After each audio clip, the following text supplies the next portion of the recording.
When Wolf arrived at the cafeteria, 6 witches were waiting impatiently. Cassie immediately informed him of a strategy meeting. They caught wind of valuable information from the library club seniors. Wolf leaned over to kiss her forehead and promised snacks before heading to the staff room for lunch. The cafeteria staff gave him mixed reactions. The women were friendly, but several male staff gave him dirty looks. Wolf shrugged it off, grabbed a plate and a basket of snacks, and found an empty table. A housekeeper teased him about rumors concerning familiars enhancing a witch's aura through intimate means. Wolf joked in return, causing one man to storm out in frustration. Among the snacks, the housekeeper secretly slipped Wolf a contraceptive charm, which he pocketed. Back in the dorm, the 6 witches were arguing over a winged Celtic knot diagram. They were trying to verify rumors about a special mana circle that only demons could use, which supposedly allowed witches to channel more powerful spells when using a familiar as an elemental reagent. Wolf examined the circle. It was slightly flawed, but fixable. He asked whether the information came from the witch or her imp, and it became clear the imp was mischievous and unreliable. Wolf then noticed a chance to demonstrate the dangerous potential of demons, the spell, Favor, which binds a target to a demon's will for a future cost. With the witch's consent, Wolf activated Favor, marking her palm with a small black sigil. The room gasped as Wolf explained that he could demand anything at any time, since no price was agreed upon. The witch was both fascinated and terrified. Mary, frustrated, noted the spell didn't increase mana flow. Wolf explained that the real method was through strengthening bonds with a familiar. The more mana drawn from the demon, the stronger the connection. He suggested Pup, Mary's white familiar, try enhancing the bond, though Pup seemed unimpressed by the idea. Before the witches could get distracted by their curiosities, Wolf refocused them. Let us prioritize learning the proper ways to harness your familiar's power before experimenting further, he said, using the Favor spell as a teaching moment to emphasize caution and respect for demon abilities. The meeting ended with the witches excited but slightly nervous, aware now of the power and danger lurking in even the simplest spells when combined with demons. Wolf had once again turned a rumor and a classroom experiment into a lesson on control, strategy, and the real strength of familiar bonds. Ella firmly refused Wolf's first teasing suggestion, blushing when the others didn't understand what she meant. Wolf moved on. The group offered more playful punishments, fetching lunches, wearing fluffy ears and tails, and even a truth or dare, extreme edition. Wolf used the Favor spell to bind the witch in question, giving the group full authority over her actions until the game ended. The witch obeyed, putting on the ears immediately, and the game began. Questions and dares quickly escalated, revealing kisses and blushes, with laughter from the group. Wolf kept the game under control, ensuring it was fun without causing trauma. Eventually, he ended the game with one final dare. The witch had to reveal all her secret thoughts to another witch in private, leaving the room while the others refocused. Turning back to strategy, Wolf emphasized the more important lesson, enhancing mana flow and spell versatility. He proposed crafting elemental talismans to allow witches to cast spells outside their natural affinity, explaining that stumbling over spells without the proper tools would slow progress. The witches began studying the talismans in their textbooks, but realized each required an elemental reagent. Their only available reagent was flame, which suited their fire affinity but limited other elements. Wolf volunteered to fetch additional reagents from the supply room, suggesting they could create better talismans later with superior materials during an end-of-term excursion. Navigating the quiet dorm halls, Wolf encountered a jealous security guard, but explained his purpose. At the supply room, a staffer recommended the bargain box for cheap reagents, but suggested the herbal box for higher quality and multiple attempts. Wolf bought the herbal box, confident it would provide enough to get the witches started on their talismans. When Wolf returned, the witches had completed 6 elemental talismans, carved and lined with black paint as instructed. Each amulet would gain elemental rings and display the primary element of its creator and their familiar once activated, giving the maker an extra bonus. Wolf revealed he had purchased the higher quality herbal reagents, much to Flame's mild annoyance. Ella distributed the reagents, reminding everyone to pour as much mana as possible, even draining storage talismans, to fully empower the spells. Ella went first, drawing mana through Wolf. Darkness filled the room briefly as the reagents fused into the talisman, leaving a black token streaked with light green and rainbow runes. The amulet worked beyond expectations, enhancing her elemental connection. Mary followed, with Pup assisting. Her spell produced a gray mist, leaving some ash, but the talisman successfully reflected her wind affinity. Reiko's turn turned her talisman bright red-orange, with other elemental runes faintly visible, though water runes were subdued. Finally, Cassie's amulet was activated, producing a balanced onyx talisman with light green streaks. Wolf noted its mysterious base element gave it unusual strength, hinting at power beyond normal witch magic. The group decided it was best for each witch to make her own amulet rather than borrowing one, as personal creation felt stronger and more in tune with the user. Mary packed reagents and tokens to take to the remaining students, while Wolf gave guidance and excused himself as the others prepared for the night. After Reiko and Mary left, Wolf remained in the dorm room with Ella and Cassie. Cassie asked about the symbol the library club had mentioned, and Wolf studied it carefully. He realized it wasn't a spell itself, but a mark to enhance mana transfer between a witch and a demon familiar, though it would favor the demon. Ella identified it as an incubus mark intended for the lower stomach. Wolf carefully placed his hand and focused, guiding mana into the witches to activate the mark. Cassie's mark formed first, a black heart-shaped tattoo glowing faintly with Wolf's mana. The process was draining, and she passed out before completion, so Wolf helped her to bed. Next, Ella received the mark. The process was slightly easier the second time, and she soon lay across Cassie, smiling at the newly formed crest. Both witches felt a surge in their aura and elemental power. Wolf noticed his inheritance inscription had updated. True name: Beowulf Abraxas Asmodai Lokarth Noxus Affinity Boost. Increases users' and familiars' elemental affinity when in close contact familiar, which LV +3. Ella Mariel familiar, which LV +3. Cassie Noxus both were now officially his familiars, their bond strengthened 2 levels. Wolf could sense their emotions and presence at all times. He settled between them, kissing Ella gently while Cassie murmured in her sleep. Ella marveled at the potency of the mark, feeling euphoric from the mana transfer, and Wolf reminded her the growth was just beginning. Exhausted but bonded, the witches fell asleep, twitching lightly as the mark integrated into their mana control. Wolf reflected on the potential of this new bond, and the other ways he could share mana with them once they were fully rested. When Wolf woke the next morning, the crests had faded from sight, though he could still feel them. He felt incredible, energized, powerful, refreshed, like he had just eaten after starving for days. The bond between him, Cassie, and Ella had changed. As they slept side by side, their auras blended naturally. Mana flowed effortlessly between the three of them through Wolf's mana focus and the marks with every breath. Before, it required concentration. Now it happened automatically when they touched, and the flow moved both ways. Not only did Wolf help them gather mana faster, but they strengthened him as well. The increase was so dramatic that Wolf had to slow his intake to avoid hitting his limits too quickly. His mana focus was nearly halfway complete. With this pace, he could finish his first focus in under a week.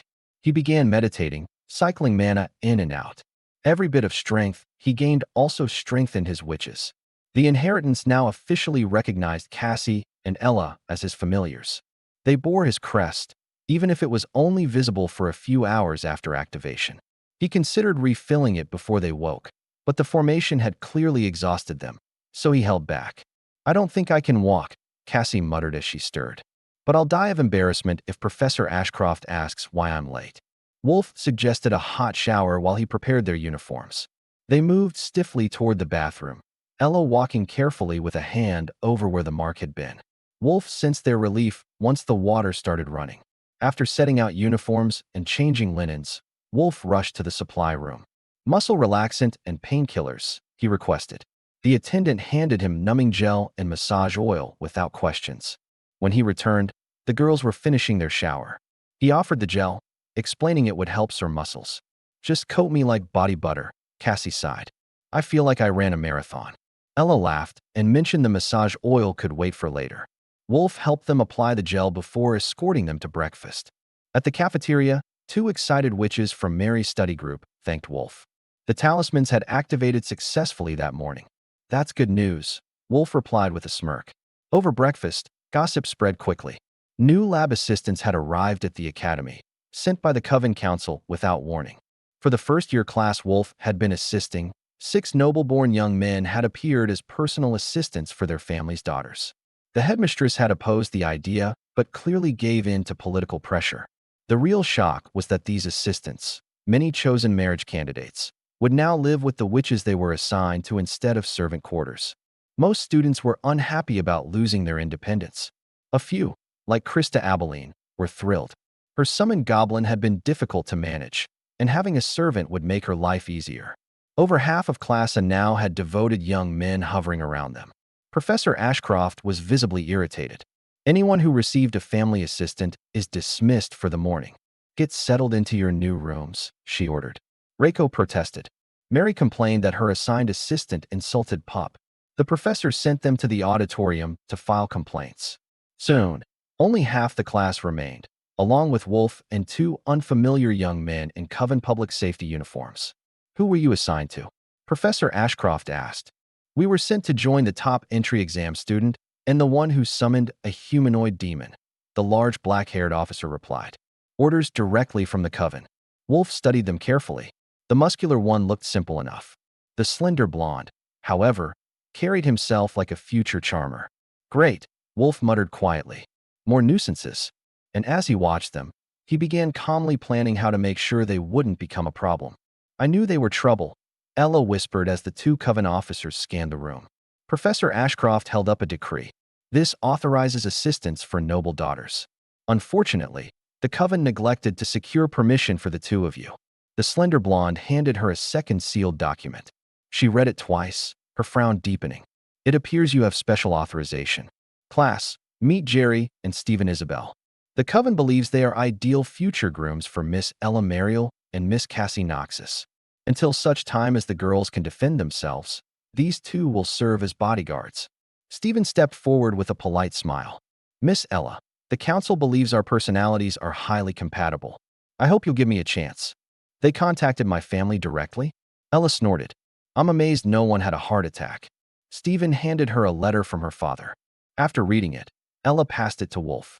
My baby Ella, the Coven sent a strange man claiming to be your betrothed. They seem very serious. Please don't say anything that gets us all killed. Dad, did they visit the Noxus family too? Wolf asked. 5 times this week, Jerry confirmed. And how did that go? Wolf asked lightly. They kept sending us to the wrong branch families. Cassie and Wolf laughed. Jerry's irritation grew. Do you always let your familiar speak for you? Though I must admit, you summoned quite a powerful one. Actually, she ranked highest, Ella corrected. And we share him. That's impossible. I'll need to report this. So your first duty is spying? Wolf asked calmly. Unfortunate for Miss Cassie. Talents like these deserve proper noble support, Jerry snapped. A shared familiar with a commoner background is disgraceful. Please stop taking the bait. Stephen sighed to his brother before turning to Wolf. He's the eldest son of a council member. Wolf smiled. Then perhaps I'll behave, for today. Not that gullible, Stephen replied. Cassie rolled her eyes. Both of you stop. Jerry, I appreciate the effort, but if the Coven thinks I'll marry whoever they send, they've misjudged me. Jerry's confusion shifted to outrage. Do you not understand the honor? Under what other circumstances would someone from a crime family enter ours? Wolf studied him more closely. He didn't seem calculating, just incapable of restraint. Would you pay to erase today from memory? Wolf asked Stephen quietly. Stephen sighed. I'm more concerned with who enchanted him. That sparked a thought. This was a magic classroom. Certain spells prevented dishonesty toward professors. Jerry continued ranting. That woman in the Noxus house said she'd be obedient. I wouldn't have traveled for a commoner otherwise. Once Mother hears about that demon, she'll correct this insult. Students stared in horror as Stephen desperately motioned for silence. Gentlemen, Professor Ashcroft interrupted sharply. You are dismissed. Seek human resources if you intend to salvage this. Stephen dragged his brother out as Jerry hurled insults, until, 5 steps into the hallway, he froze. I was enchanted, he shouted. Stephen hauled him away despite protests. Enchanted? We haven't studied mental magic yet, Ella laughed. Professor Ashcroft, however, looked slightly guilty. My guess, Wolf said casually, is that the professor has a truth talisman active. Once Jerry lost his temper, he couldn't mask his real thoughts. Professor Ashcroft gave him a look. I'm flattered you assume it was a simple truth spell. Yes, I activated it before class. It lasts half an hour. But spell or not, this level of interference is unacceptable. Forced marriages haven't existed in centuries. Then she paused, realizing she had just confirmed it under her own truth spell. The remaining students exchanged glances. The coven had just made a very public mistake, and Wolf was already planning how to use it. What do we do now? Ella asked quietly. If the coven is this determined, those two won't be easy to shake. They're from a powerful family, Professor Ashcroft replied. You can't just make them disappear. We'll speak to the headmistress. The headmistress was buried in room reassignment chaos thanks to the new assistants. But once she read the coven's decree, she agreed to hear them out. By then, both Isabelle brothers had arrived, along with a stern middle-aged which Wolf didn't recognize. Perfect timing, the headmistress said calmly. Madam Isabelle, it seems your son's advances were not well received. Reception is irrelevant, Madam Isabelle replied coolly. It is the will of the coven. Give them a month. They'll adjust. Cassie spoke up first. After what happened in class, I don't feel safe alone with him. I request he be housed elsewhere. Madam Isabelle's expression turned openly disgusted, making it painfully clear where Jerry learned his attitude toward commoners. Stephen? Ella, the headmistress prompted. It is the coven's will, Stephen said pleasantly. I have no objections. Ella sighed. I won't marry a stranger. But the letter from my father suggests refusal may endanger my family. I'm willing to entertain courtship, just not with him sleeping in my room. She handed over the letter. Commoners panic easily, Madam Isabelle scoffed. Surely they aren't implying anything improper? Headmistress Peach smiled smoothly. Of course not. They simply misunderstand noble generosity. In their district, offers backed by pressure resemble how crime families secure marriages.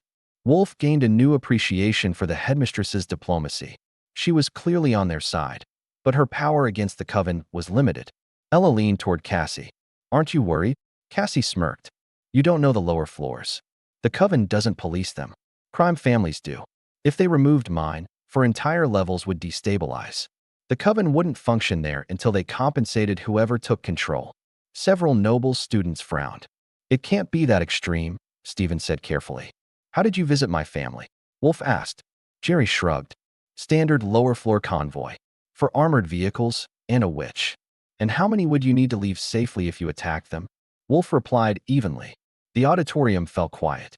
Noble students suddenly looked less confident about their understanding of the lower city. The decree stands, Madam Isabelle declared sharply. Arrange the rooms as you wish. This will happen. We understand, Headmistress Peach said.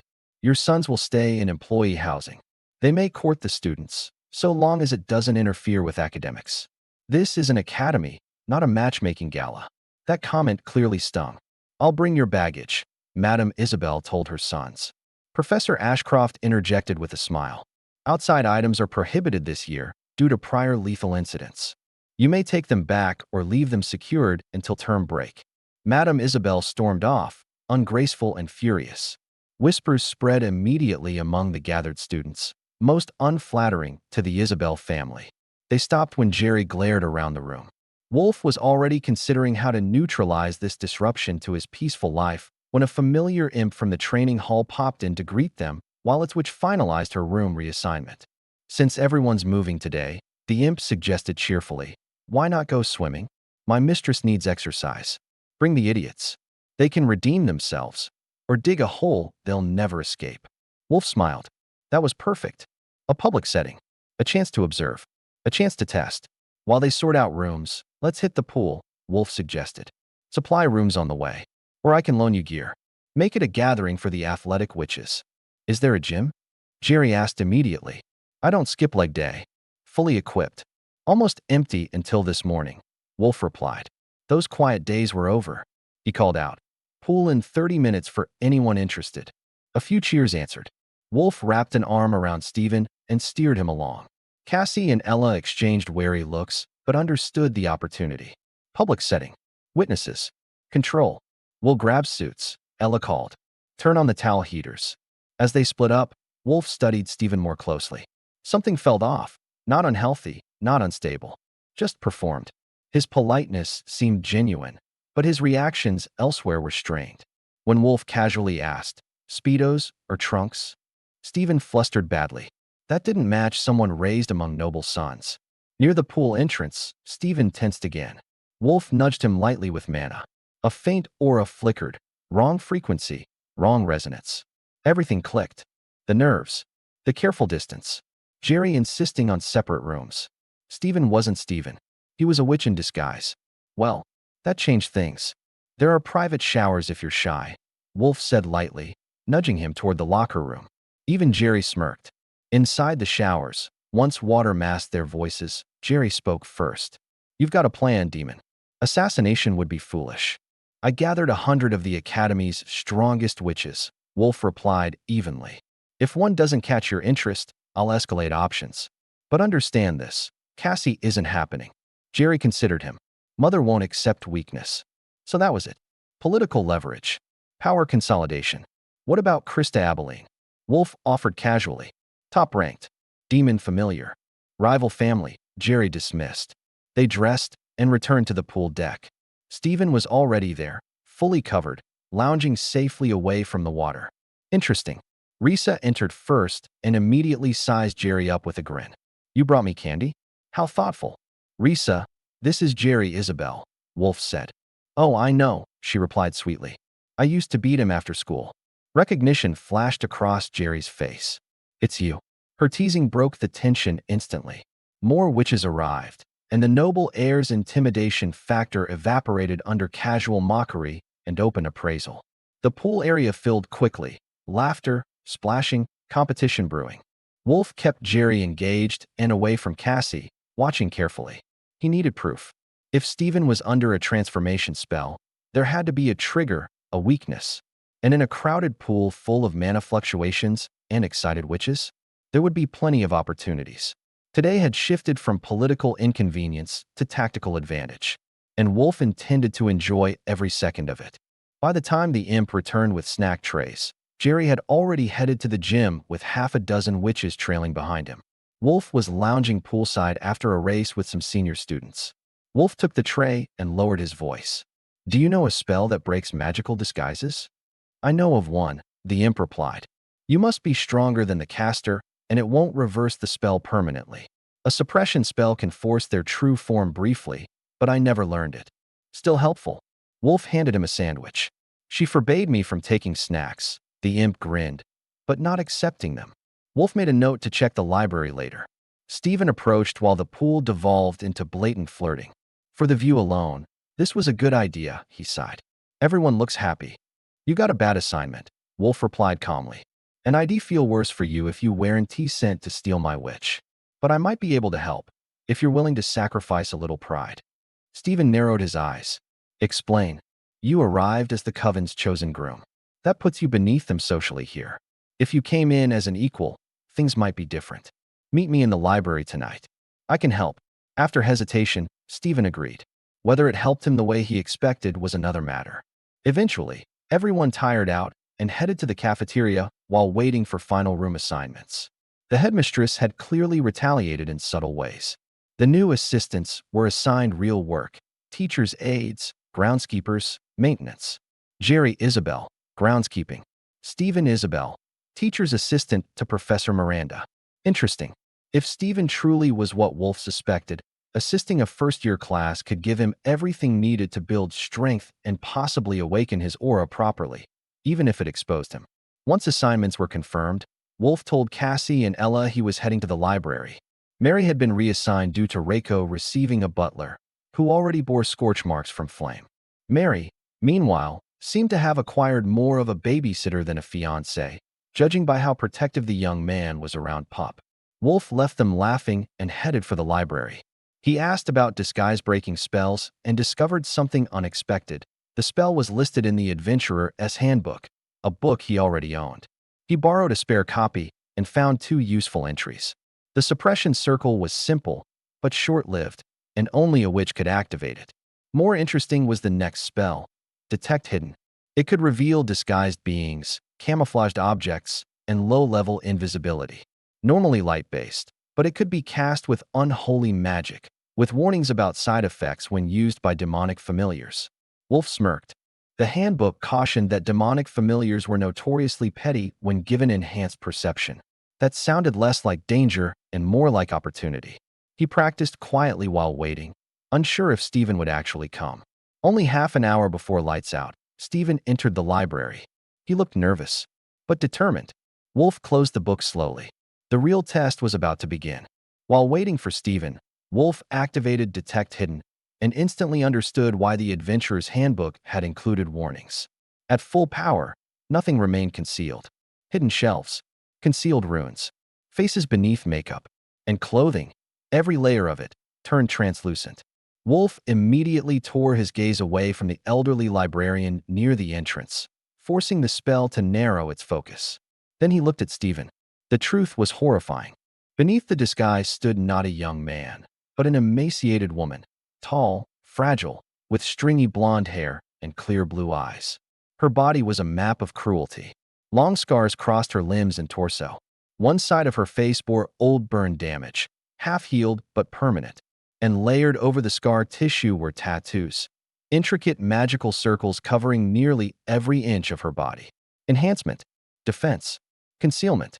On her chest, over her heart, Wolf saw the active circle maintaining the male disguise. Despite all of it, she was still weak. The augmentations barely lifted her beyond average physical strength. Magically, she should have been far stronger, but the scarring strangled her mana flow. "You promised to help me get closer to Ella," Stephen whispered. "You owe me a favor, demon, and I will honor it," Wolf replied calmly. "But we need privacy." They moved to one of the reading rooms. "This requires physical contact," Wolf explained. "The more, the better." Suspicion flashed across Stephen's face. "Why? You can't complete what comes next in this condition. I need to repair some of the damage first." "My body is fine." Wolf shook his head. "Don't say that again. Some teachers can sense lies." After a tense pause, Stephen reluctantly moved closer. Wolf guided her onto the stool before him. "Stay still." When Wolf pushed mana into her body, he immediately sensed a weak healing spell already active. It trickled uselessly through scarred pathways, too starved of power to do meaningful work. The scars themselves blocked proper flow. Like water through sand, mana leaked and scattered. She should have been powerful. Instead, she was broken. Wolf located the healing runes within her tattoos and began feeding them mana directly. Stephen gasped at the sudden surge.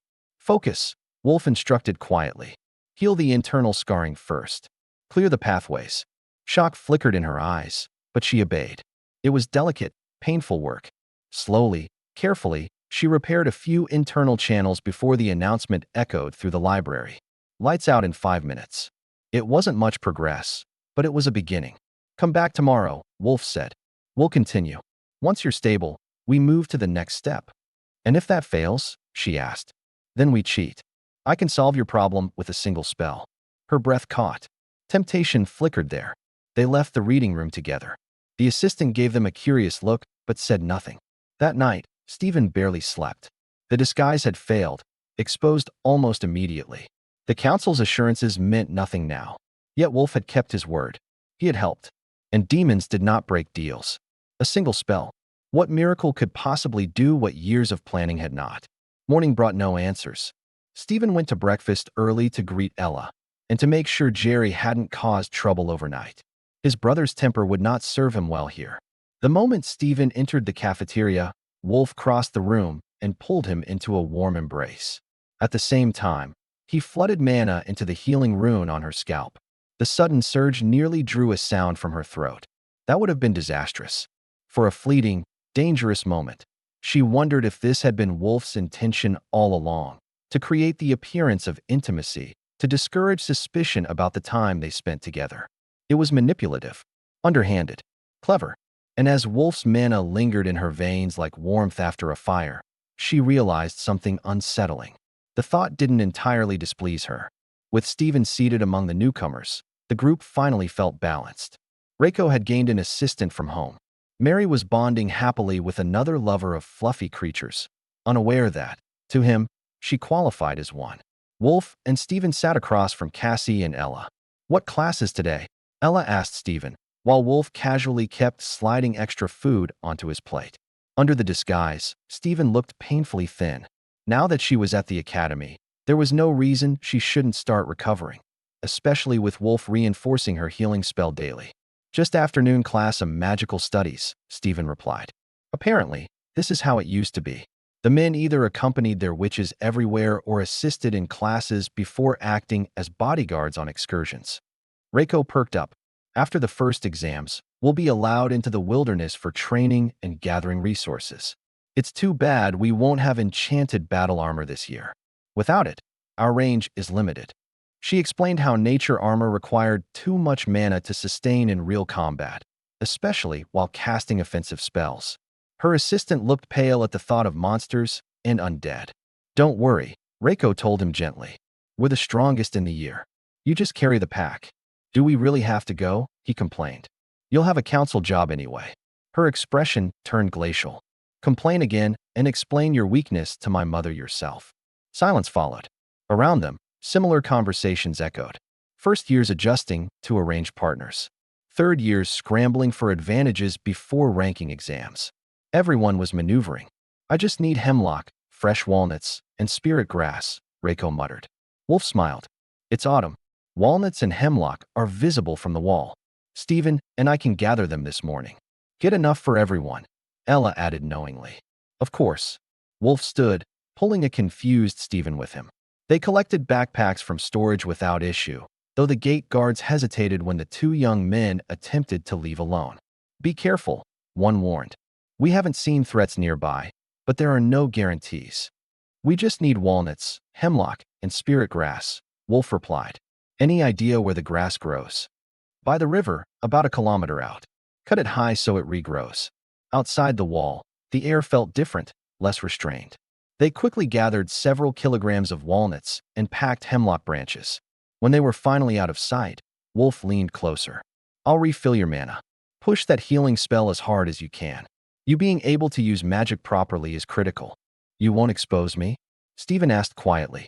"No, we'll lie with the truth." Stephen stiffened. "I'm going to make you my familiar," Wolf said calmly. "Then any magic you use can be attributed to me. People will assume it hurts. That gives you cover for limited knowledge. You'll stay near Ella, just as ordered. The council will believe your strength comes from me, and the one who did this to me. They can't speak without inviting questions they won't survive." Silence stretched between them. "If you could promise we never return to that city," Stephen muttered bitterly, "I'd even be your slave." A notification flashed in Wolf's mind. He agreed instantly. "You've got a deal." A summoning circle formed in the air, then sank into the bare skin at the base of Stephanie's throat before fading beneath the illusion. Though the disguise hid it visually, Wolf could still feel the bond settle into place, steady, warm, real. Like the sigils he had reinforced on Cassie and Ella earlier, this one could be sustained with mana. He had half hoped a spell called Incubus Sigil would require something more scandalous to maintain. Unfortunately, it only required mana. Intimacy improved its strength, but it wasn't mandatory. A small disappointment. Still, the bond pulsed faintly between them. And for the first time since arriving at the academy, Stephanie Isabelle was no longer alone.